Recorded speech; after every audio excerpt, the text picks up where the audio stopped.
What's up, everybody? This is the RC and Peg Show. I am DJ Peg. This is my man, RC the Trackaholiq. We are two DJs from Seattle, and these are the conversations we have after we DJ. Top 5 list. Man, we tell stories, we crack jokes. Man, we just have a good time, man. You know what I mean? And RC, man, before I get started, bro, what you think about the weather today? Listen, everybody, it's a nice day in Seattle. We got to talk about it. You know what I mean? Yeah, I mean, I literally took full advantage of yesterday's nice day and proceeded to miss everything that was beautiful today because of a hangover. Yeah, But, yeah, it was great. No, it's great. Did you pull out Misty Blue?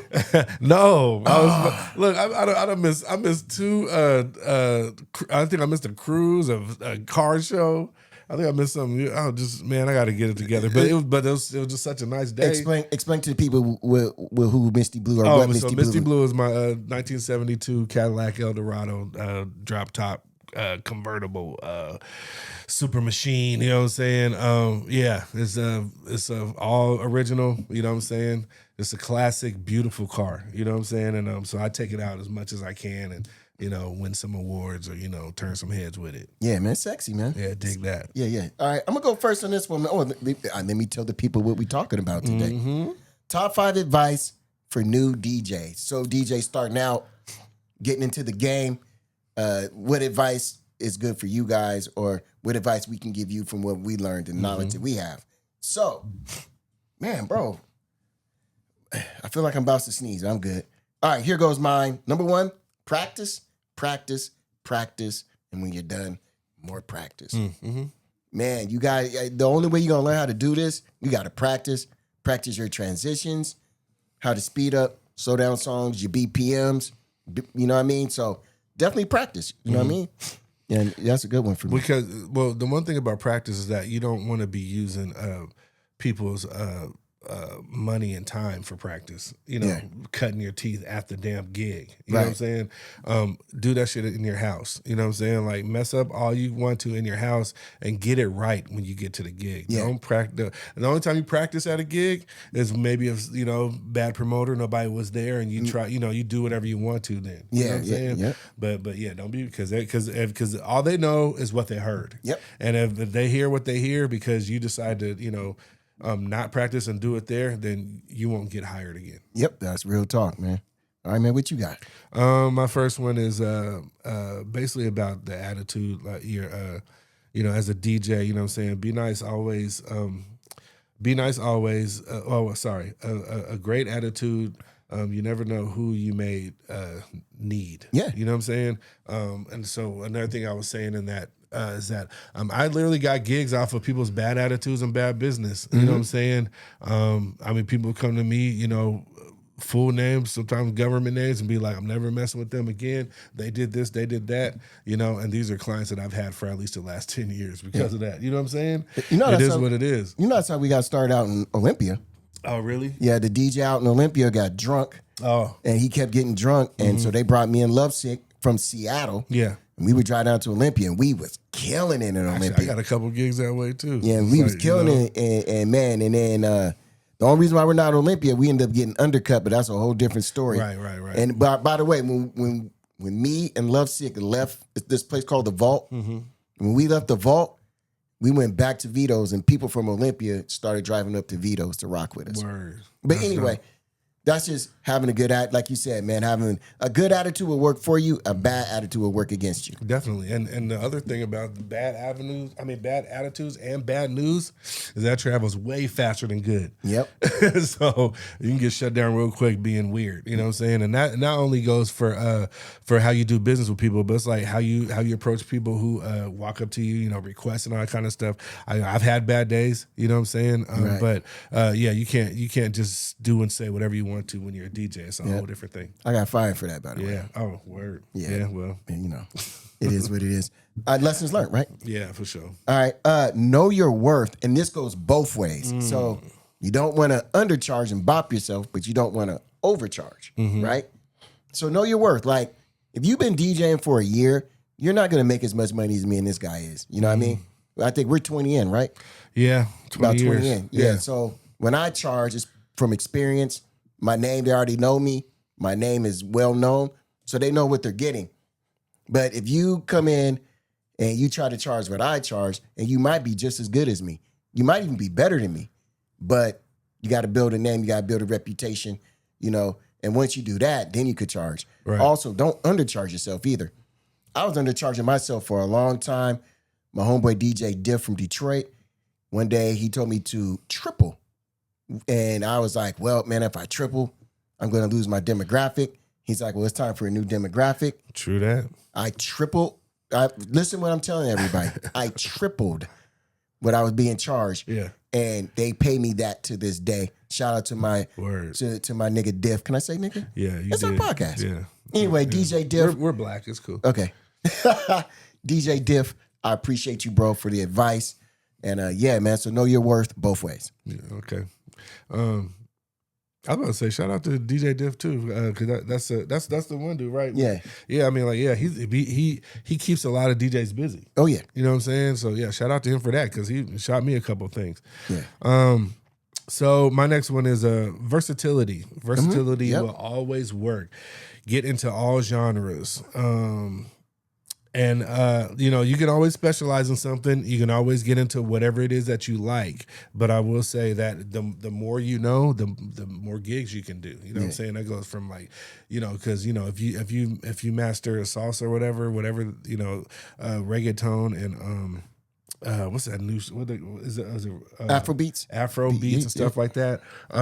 You can do quinceañeras. You know what I'm saying? You know how that is. They pay top dollar for that, so you could do that. Yeah. You know what I'm saying? Or I don't know. Versatility, different genres. Get into them. You know what I'm saying? Know them. You know what I'm saying?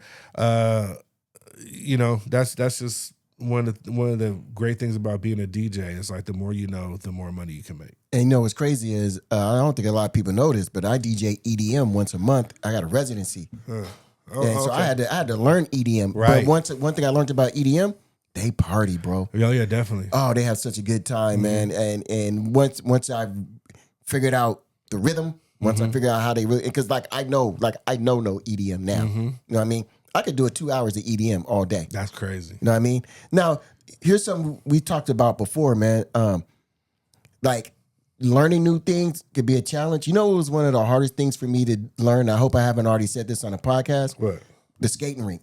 Oh yeah, we did. Oh man, that I had to learn what makes them bounce, what makes them skate. But once I got it, that was something else I added to my resume. You know what I mean? Dig it. Yep. It's on me? It's on you. Yeah. Because you just did versatility. Yeah. Yep. This one came from my mom. Do not be a starving DJ. And what she said is, don't give up your day job until you know this DJing thing's gonna work. So my mom's like, make sure you pay your bills, chase your dreams.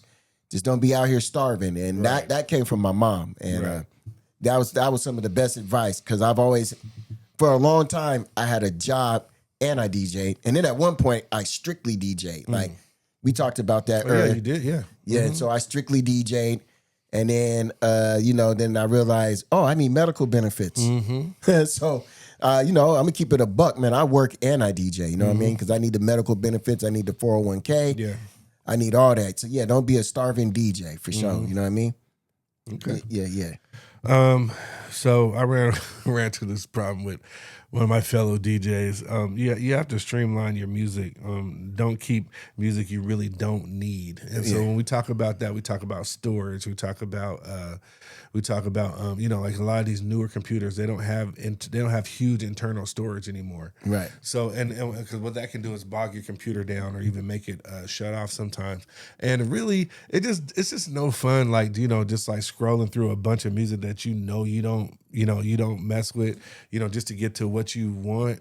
Every once in a while, maybe one or two of those songs will come in handy, but for the most part, just play with what you got. You know what I'm saying? If you're out there like discovering new things and getting more music, you still should just keep what you need. Right. And keep some of the stuff that you might need. You know what I'm saying? Some of them might only have 1 or 2 plays on them, but the ones that have 0. The new stuff that you collected and you found out that it wasn't a hit and it never got hot, get rid of it. Yeah. Unless you're making a mixtape or something. I don't know. You can do what you want, but keep that storage streamlined though. Yeah, definitely. I think I keep about 10,000 songs at all Yeah, times. I have no idea. I probably have too many myself. For sure, man. Man, this is a good one, man. Understand the assignment. Let me break that down. If it's a 70s party, try to keep it 70s music. Yeah, of course. You know what I'm saying?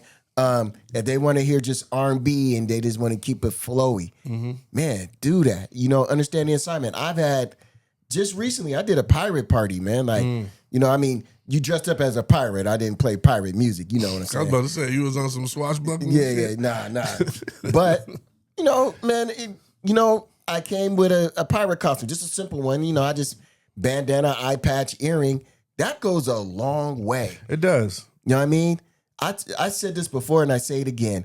I get more gigs off my hustle than I do my actual skill. Right. And what I mean by the hustle, like if it's a wedding, come dress nice, man. Wear a button-up shirt. You ain't got to be suited and booted, but just, like I said, know the assignment, man. And I've seen DJs, like, you know, the owner might be like, hey, man, no cut. Al-Kai Beach Pub, once again. They wanted no cuss words. This is a bar. Right. Yeah, it had to be clean. It had to be clean music. That was his thing. And there would, every once in a while you get a customer that's like, man, I can't play it. You have to be clean. Right. You know what I mean? Or you can find a clean version, I guess. There's some songs they just didn't make clean, bro. Right. But understand the assignment, and once you understand the assignment and you put just look, I'm not telling you to, you know, be a clown or a coon, but yeah, man, it don't mean nothing, you know. St. Patrick's Day, man, shit, throw in a shirt with the 4-leaf clovers on it, man. You know what I mean? That I'm telling you, that's how you stay booked, because they'll remember that. They'll be like, oh, Definitely. yeah, man, he dressed up as a pirate, man. Well, word. Well, that like even like for a wedding, like, you know, you might even find out what their colors are, you know, and put that into your wardrobe, you know, because like one thing about, you know, every gig you might get, if you get 1 to 2 or maybe even 3 people who walk up to you and ask you for your card or something, that's 3 more gigs. You know what I'm saying? You know, if they see something in you that they, you know, if they like, then, you know, you can always get a gig that way. Yeah, bro, because I stay booked, man. I barely look for gigs. Right. I promote myself, but I don't look for gigs. All right, cool. It's on you, bro. Streamline your music. Okay. Take a full inventory before you leave. And, Yes. and get all borrowed equipment back ASAP. Yes. Because as minute as that might sound, when you get to the gig and you build your speakers and you unflop your table and you put the tablecloth on, you put all your shit, and you find out that you're missing one USB cord. Yes. It is devastating. Yes. You know what I'm saying? So just take a full like me. It's ritualistic for me, right? Packing up and leaving the house. First of all, packing up, everything goes in the exact same spot when I got it out. I'll just take my time. One thing, because we used to always be in a hurry to leave the venue because, you know, after hours or going to eat or, I don't know, you know, whatever you might have going on afterwards. And then you just stuff everything somewhere. You know what I'm saying? One time I left a whole bag of wires on the curb. I did that. Yeah, on the Not curb. on the curb. I left a bag of wires. And just like the mental image after I realized what I did, you know, so of course I went back. Of course it was gone. Shit, I would have stole it too. Yeah. So, but yeah, full inventory of your stuff at all times. And, you know, if you lend something out, get it back ASAP. You know what I'm saying? Because it could come back to bite you. You know, and it's simpler. Is what they say, easier said than done. You know what I'm saying? Because it can come back to get you. Can I throw something in there? Yeah. I don't let people help me unpack for that very reason. Yeah, that's hard too, even though they want to help. And I had to, and somebody got mad at me once, man, because I was like, no, don't help me. Because we have to put everything in a DJ bag has a space for something. Right. And when you try to help us, we might forget something. Well, then they don't know where it goes. They don't know where it goes. So, yeah. You know what I'm saying? They might have forgot something, or they might not just wrap up like, I wrap my cords up a certain way, man. Right, you don't wrap my cords up, nigga might lose his mind. You Definitely, know what I mean? that's the way I keep, because, you know, we're old. Like you'll forget anything. Yeah, we are old, man. So, you know, still out here making money and doing it though. Dig it. Well, I'm not making as much money as him. That's not true. Yeah. Here goes one, man. I kind of snapped last time, so I'm a, snap again. Nah, man. Promote yourself. What'd you say? Promote yourself, man. Promote yourself. I don't know why DJs do not promote themselves. I get it, man. You're not the promoter of a club, but it's it's what's the word I'm looking for, man? It keeps you relevant. Definitely, you have to stay relevant. You got to stay relevant. You know what I'm saying? And so promote yourself. And all you got to do is, let's just say you got a gig. Promote yourself twice. Do it maybe a week before, the morning of. Don't promote at 9:00 and the show starts at 9:00. That doesn't help your cause. Promote yourself, man. Yeah. You have to learn the algorithm. You have to learn the way people engage. Yeah, You know what I'm exactly. saying? Yes. Because you know what I said? This is what no, fucking I ain't gonna say it. What? Say it. Say it. Yeah. I said I love when DJs don't promote because that means more people come to my gigs. Exactly. So when you guys don't promote, I actually smile. Man. Exactly. Because and that's what they get. Because that's one less thing they don't know about, but they know about my shit. You know what I mean? It is what it is. It is what it is. All right. I think the last one's on you. I think that's it for me. Or did I? No, you should have. I started, right? Practice. No, I did. No, I think that's it. Oh, Did I? No, that's cool. Do four? No. It's all good. You know what I mean? I gotta say something else too, man. I was gonna say something else myself, but go ahead. This is off the top of my head, man. Look, man, you guys are gonna get promoters that's gonna promise you the world, man. They're gonna say, "Hey, man, look, come DJ at my spot, and then once it gets popping, we'll pay you more money," or you know what I mean, or come do this for me, and then yeah, man, when you get there, you know they paid the other DJ more than they paid you. Hey, man, don't even get mad about that, man. Just don't fuck with them no more, man. Yeah. I've only had one promoter, and there's a lot of good promoters. First of all, I'm just talking about certain people, man. They'll promise you stuff. I've only had one promoter that ever said, "Hey, man, I'm going to pay you this, but once we grow, I'm going to pay you more." One. So back to that, know your worth. Charge them like they're never going to pay you again. Right? I heard that from a DJ. I came in with DJ, but he said, you charge them like they're never going to hit you back. So whatever your time and what it's worth, boom. Make sure they put your name on a flyer too. Oh, definitely. I used to fight for that, man. You have know what to, I'm saying? And then, yeah, man. I just want to throw that in there, man. Well, I mean, just to piggyback off that, yeah, get your name on those flyers because every time you post on your Instagram, somebody who's interested in you, they see all those flyers. They're like, okay, clearly this man is worth something. I should hire him. But another thing I was gonna say is like, as far as young people go, because there's so many things that young people can do, especially in this culture. But I would encourage most women and men, young women and men, to become DJs because what you guys have that we, I won't say we don't have, but we don't fit in the younger genre like you guys could, and there's a lack of it, and specifically in Seattle. There's a lack of young DJs that could really just run. They could run the world. Yeah. I mean, it ain't gonna take but one or two of them. Yeah. You know what I'm saying? To be able to sustain a night or a party, and people, because what happens is that people respect the DJ and they don't want to mess up what the DJ has going on, or even the promoter for that matter. And so they won't come in there, fighting, shooting, and stuff like that. You'll have a sustainable night that not only are you building yourself, but you're building the night and even that venue's business.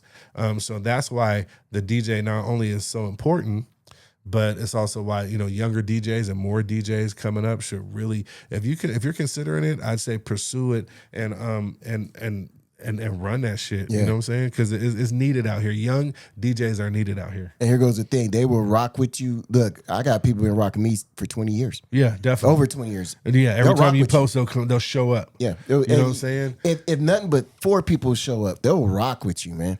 You know what I'm saying? Because one thing about this culture, especially hip hop, if you want to get into R&B, you can, but it's getting a bad name right now, especially for the young people, because some of these, there's a bad element that's coming to the young people and messing up, the party scene. Yeah. You know what I'm saying? And they're not letting you guys do it. They're not letting the young people do it because they don't trust them anymore. Yep. So, and I really think it's going to take a DJ and a great promoter to bring that back like we used to have it. But there's some, I went to an open fader. There's some open, there's some dope DJs young out there. Okay, good.